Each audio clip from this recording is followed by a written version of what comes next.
Kapag ginagamit natin ang ating pandinig, ay nagkakaroon po tayo ng kamulatan. Nagkakaroon po tayo ng kaisipan kung ano ba ang tama at mali.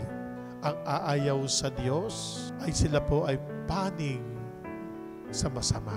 At kapag pinapanigan nila ang aayaw sa Diyos, sila ay panig din po sa masama. Kaya nga po, pakinggan mo. Ang Diyos mo lamang ang iyong iibigin.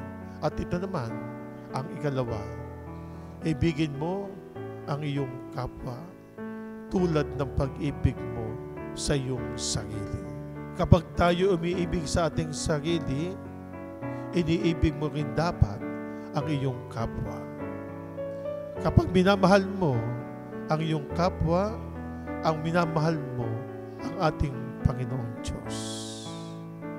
Huwag kang mag-iisip, ng masama sa iyong kapwa. Pagkos, ipagdasal, ipanalangin. Ibigin mo ng buong puso, buong pag-iisip, buong kaluluwa, buong sarili mo, pagkatao mo, ang ating Panginoong Diyos. Ito naman ang ikalawa, ibigin mo ang iyong kapwa tulad ng pag-ibig mo sa iyong sarili.